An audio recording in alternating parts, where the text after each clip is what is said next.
အားလုံးပဲမင်္ဂလာပါခင်ဗျာဒီနေ့ကျွန်တော်တို့အတူတူစဉ်းစားကြည့်မယ့်အကြောင်းအရာကတော့လူတိုင်းအတွက်အရေးကြီးပေမဲ့လူအများစုကမစဉ်းစားကြတဲ့အကြောင်းအရာတစ်ခုဖြစ်ပါတယ်အဲ့ဒါကတော့ဒီကံဤချိန်မှာကိုယ်စိတ်ကိုဘယ်လိုထားသင့်တယ်ဆိုတဲ့အကြောင်းအရာပါခဏလောက်စဉ်းစားကြည့်ပါဒီနေ့မှာကျွန်တော်တို့ဟာဒီခန္ဓာကိုယ်ကိုမဖြစ်မနေထားခဲ့ရမှာပါဒီနေ့ကိုယ်ပိုင်နေလို့ထင်ထားတဲ့အိမ်ကိုယ်ပိုင်နေလို့ထင်ထားတဲ့ငွေကြီးကိုယ်ပိုင်နေလို့ထင်ထားတဲ့ပစ္စည်းတွေကိုချစ်ရတဲ့မိသားစုကိုချစ်ရတဲ့မိတ်ဆွေတွေဒီနေ့မှာအားလုံးကိုထားခဲ့ရပါလိမ့်မယ်ဒါပေမဲ့အဲ့ဒီအချိန်မှာနောက်ဆုံးကိုယ်နဲ့တူပါသွားမယ့်အရာကဘာလဲငွေမဟုတ်ပါဘူးအိမ်မဟုတ်ပါဘူးကားမဟုတ်ပါဘူးယာရုမဟုတ်ပါဘူး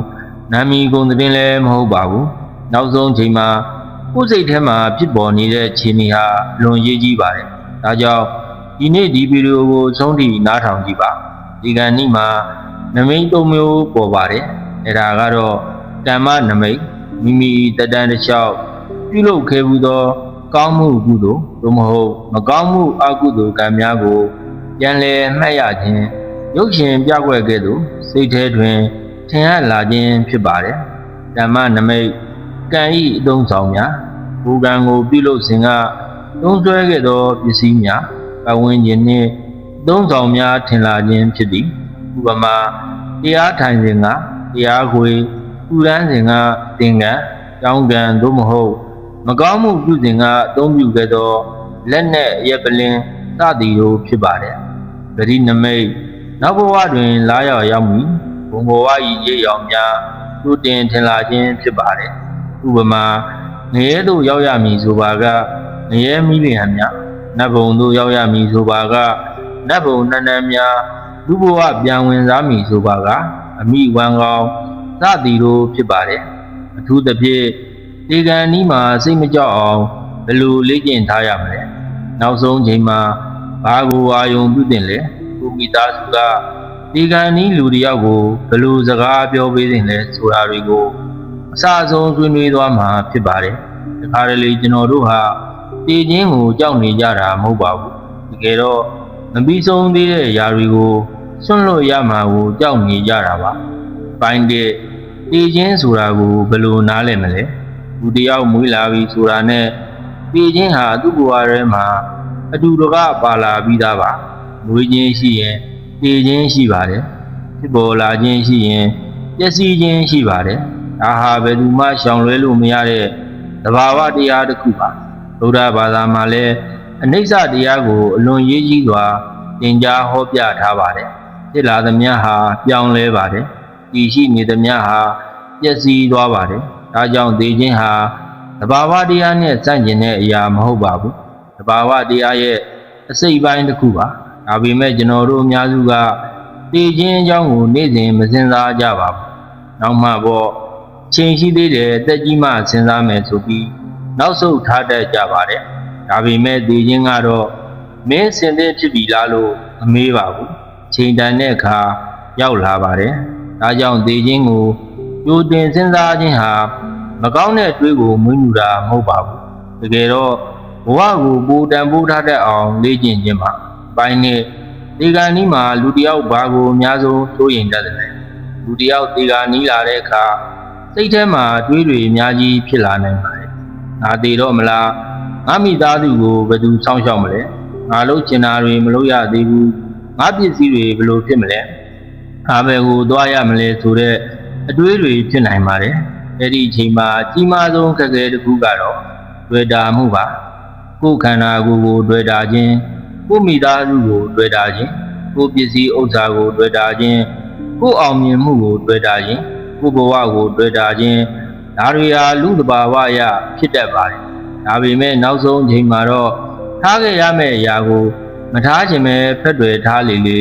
စိတ်ပူပန်မှုပိုများလေလေဖြစ်နိုင်ပါတယ်ဒါကြောင့်တည်ခြင်းအတွက်ပြင်ဆင်ခြင်းဆိုတာတည်မဲ့နေ့ကိုတွေ့ပြီးကြောက်နေခြင်းမဟုတ်ပါဘူးဆွန့်လွတ်ခြင်းကိုယနေ့ကလေးကလေ့ကျင့်ထားခြင်းပါပိုင်းတို့ဒီကံဤမှာအရေးကြီးဆုံးကစိတ်အခြေအနေပါဗုဒ္ဓဘာသာနဲ့ကြည့်မယ်ဆိုရင်စိတ်ဟာလွန်ရေးကြီးပါတယ်လူတယောက်ရဲ့လောက်ရစကားအတွေးတွေဟာကံနဲ့ဆက်နွယ်နေပါတယ်ဒါကြောင့် ဒီကနေ့အချိန်မှာမိမိစိတ်ကိုတတ်နိုင်သမျှငြိမ်းချမ်းအောင်ထားနိုင်ဖို့အရေးကြီးပါတယ်ဒီနေရာမှာတခုတော့တေချာနားလည်ထားသင့်ပါတယ်ဒီကနေ့မှာအတွေးတစ်ခုဖြစ်တာနဲ့နောက်ဘဝကိုအတိအကျဆုံးဖြတ်သွားတယ်လို့ရိုးရှင်းစွာမယူဆသင့်ပါဘူးတန်တရားဟာနည်းနည်းပါတယ်အတိတ်ကပြုခဲ့တဲ့ကံတွေလေ့ကျင့်လာတဲ့လေ့ကျင့်တွေလက်ရှိစိတ်ခြေနေတွေစတဲ့အကြောင်းအရာများစွာနဲ့ဆက်နွယ်ပါတယ်ဒါကြောင့်ကျွန်တော်တို့လုပ်နိုင်တာကအခုကတည်းကစိတ်ကောင်းအောင်လေ့ကျင့်ထားဖို့ပါအပိုင်းလေးဒီကနေ့မှာဘာကိုအာယုံပြုသင့်တယ်ဘုရားဘာသာကိုယုံကြည်သူတယောက်အနေနဲ့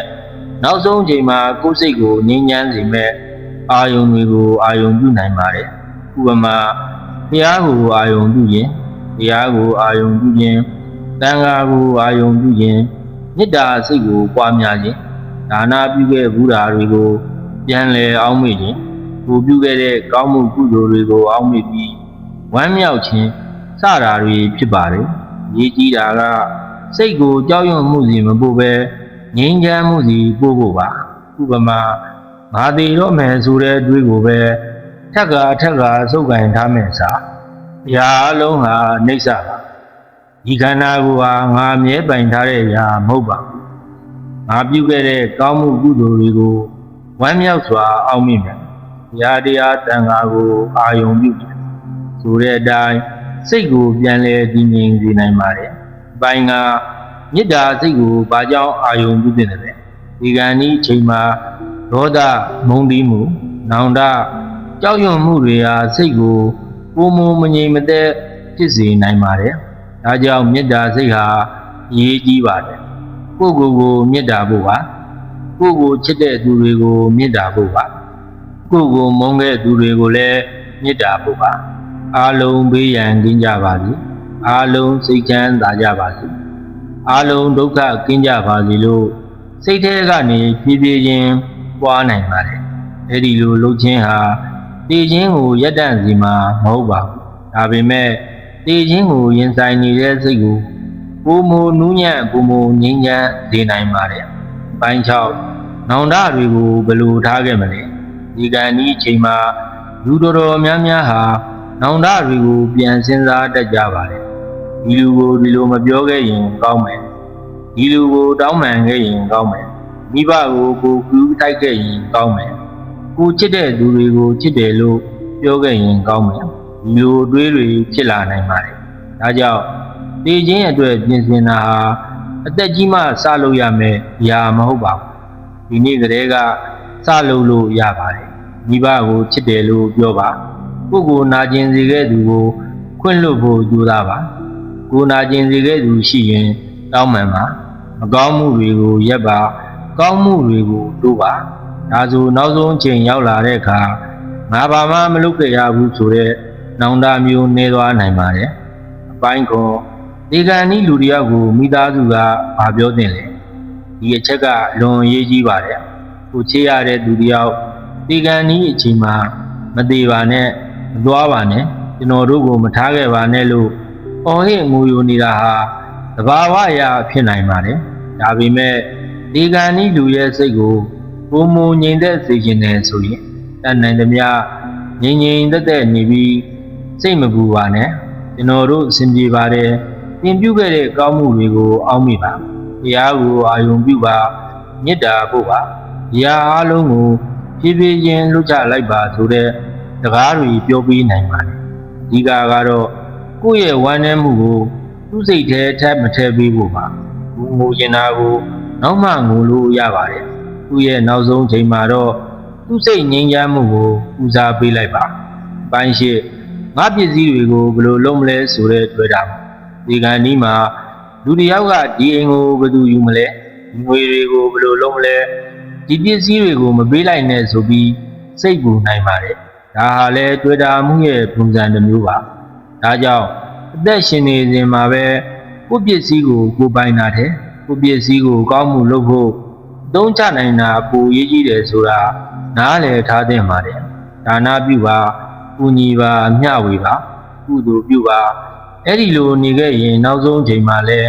ငါဘာမှမယူသွားနိုင်ဘူးဆိုတဲ့အမှန်တရားကိုပုံမလက်ခံနိုင်လာပါလိမ့်မယ် ပိုင်ကိုတေခြင်းကိုမကြောက်အောင်ဘလို့လေ့ကျင့်မလဲတေခြင်းကိုမကြောက်ချင်ရင်တေခြင်းကိုမစင်စားပဲထွက်ပြေးနေတာနဲ့မရပါဘူးတခါတလေတေခြင်းကိုတည်ငြိမ်စွာစဉ်းစားကြည့်ရပါတယ်ဒီခန္ဓာကိုယ်ဟာအမြဲတည်တတ်မယ်ဒီနေ့မှဒီခန္ဓာကိုယ်ကိုထားခဲ့ရမယ်ငါချစ်တဲ့သူတွေကိုလည်းဒီနေ့မှခွဲရမယ်ငါပိုင်တယ်လို့ထင်တဲ့အရာတွေကိုလည်းဒီနေ့မှထားခဲ့ရမယ်လို့သတိရပါဒါဟာစိတ်ဓာတ်ကြဖို့မဟုတ်ပါဘူးအမှန်တရားကိုသိရှိပြီးယနေ့ဘဝကိုပုံမူထံမိုးထားဖို့ပါပိုင်း30နောက်ဆုံးအချိန်မှာပြောနိုင်တဲ့စကားဒီကံဤအချိန်မှာကိုယ်စိတ်ကိုဒီလိုပြောနိုင်ပါတယ်ဒီခန္ဓာကိုယ်ဟာနှိမ့်စပါဖြစ်လာတာဟာပြတ်သွားရမှာဘာဝပါငါဆွန့်လွတ်ရမယ့်အရာတွေကိုဆွန့်လွတ်မယ်ငါ့ကိုနာကျင်စေခဲ့သူတွေကိုခွင့်လွတ်မယ်ငါနာကျင်စေခဲ့သူတွေကိုလည်းတောင်းပန်ပါတယ်ငါပြုခဲ့ဘူးတဲ့ကောင်းမှုကုသိုလ်တွေကိုဝမ်းမြောက်စွာအောက်မေ့ပါတယ်တရားတန်ခါကိုအာယုံပြုပါတယ်တတ္တဝါအလုံးချမ်းသာကြပါစေစိတ်ကိုငြိမ်းချမ်းစွာထားမယ်ဒီလိုစိတ်ကိုတည်ငြိမ်အောင်ပြန်တည်ဆောက်နိုင်ပါတယ်ပိုင်း7အခုကလေးကပြင်ဆင်ထားရမယ်ရာဒီကံဒီမှစိတ်ကောင်းထားဖို့ကြိုးစားတာတဲ့အသက်ရှင်နေတော့ကလေးကစိတ်ကောင်းထားလေ့ကျင့်တာကိုကောင်းပါတယ်နေ့တိုင်းနည်းငယ်တရားထိုင်ပါမေတ္တာပွားပါဒါနပြုပါသီလဆောင်ပါသူတစ်ပါးကိုမထိခိုက်အောင်နေပါဒေါသဖြစ်လာရင်သတိထားပါလောဘဖြစ်လာရင်သတိထားပါကိုယ်စိတ်ကိုသိအောင်လေ့ကျင့်ပါဒါတွေဟာသိခြင်းအတွက်သာမဟုတ်ပါဘူးယနေ့ဘဝအတွက်လည်းအကျိုးရှိပါတယ်သုံးသက်နောက်ဆုံးမှာဗာကြံမလဲနောက်ဆုံးတော့ဒီနေ့မှာကျွန်တော်တို့အားလုံးဟာဒီခန္ဓာကိုယ်ကိုထားခဲ့ရမှာပါဘလောက်ပဲချမ်းသာပါစေဘလောက်ပဲဆင်းရဲပါစေဘလောက်ပဲကြော်ကြားပါစေဘလောက်ပဲအာဏာရှိပါစေနောက်ဆုံးမှာတော့တည်ခြင်းရှိမှလူတိုင်းဟာတန်းတူပါပဲဒါကြောင့်မိကွန်းကငါဘယ်လောက်ပိုင်ဆိုင်ခဲ့လဲမဟုတ်ပါဘူးငါဘယ်လောက်ကောင်းကောင်းနေခဲ့လဲငါဘယ်လောက်ကောင်းမှုတွေပြုခဲ့လဲငါဘယ်လောက်လူတွေကိုကူညီခဲ့လဲငါစိတ်ကိုဘယ်လောက်ငြိမ်းချမ်းအောင်လေ့ကျင့်ခဲ့လဲဆိုတာကကိုအရေးကြီးပါတယ်တည်ခြင်းကိုမရှောင်နိုင်ပါဘူးဒါပေမဲ့တည်ခြင်းကိုဘယ်လိုစိတ်နဲ့ရင်ဆိုင်ရမလဲဆိုတာကိုတော့ဒီနေ့ကတည်းကလေ့ကျင့်နိုင်ပါတယ်ဒါကြောင့်ဒီနေ့ကစပြီးအမှန်တရားကိုမုန်းတရားကိုနည်းနည်းလျှော့ပါဒေါသကိုနည်းနည်းလျှော့ပါလောဘကိုနည်းနည်းလျှော့ပါမေတ္တာကိုနည်းနည်းတိုးပါကောင်းမှုကိုနည်းနည်းတိုးပါစိတ်ကိုနည်းနည်းငြိမ်းချမ်းအောင်လေ့ကျင့်ပါဘာကြောင့်လဲဆိုတော့ဒီမဲ့နေ့ကိုကျွန်တော်တို့မသိနိုင်ပေမဲ့တည်ခြင်းကိုရင်ဆိုင်မဲ့စိတ်ကိုတော့ဒီနေ့ကတည်းကပြင်ဆင်နိုင်လို့ပါနောက်ဆုံးအချိန်ရောက်တဲ့အခါငါမပြီးသေးဘူးငါမထားခဲ့နိုင်ဘူးငါကြောက်တယ်ဆိုတဲ့စိတ်ထက်ဖြစ်လာသမျှဟာပြတ်သွားရမှာသဘာဝပါငါဆွလွတ်မယ်ငါစိတ်ကိုငြိမ်းချမ်းအောင်ထားမယ်ကောင်းမှုကုသိုလ်တွေကိုအောက်မေ့မယ်မေတ္တာနဲ့ထားခဲ့မယ်ဆိုတဲ့စိတ်မျိုးနဲ့ရင်ဆိုင်နိုင်ပါစေအားလုံးပဲစိတ်ချမ်းသာကြပါစေကိုယ်ချမ်းသာကြပါစေကောင်းမှုကုသိုလ်များကိုပြုနိုင်ကြပါစေတည်ခြင်းတရားကိုမကြောက်ဘဲတည်ခြင်းမရောက်ခင်ကတည်းကဘဝကိုအဓိပ္ပာယ်ရှိရှိနေထိုင်နိုင်ကြပါစေဒီနေ့ဗီဒီယိုလေးကဓမ္မမိတ်ဆွေတို့အတွက်အကျိုးတစုံတရာရရှိမယ်ဆိုရင်ကျွန်တော် channel လေးကိုလည်း subscribe နှိပ်ပေးခဲ့ကြပါဦးကျေးဇူးအထူးတင်ရှိပါတယ်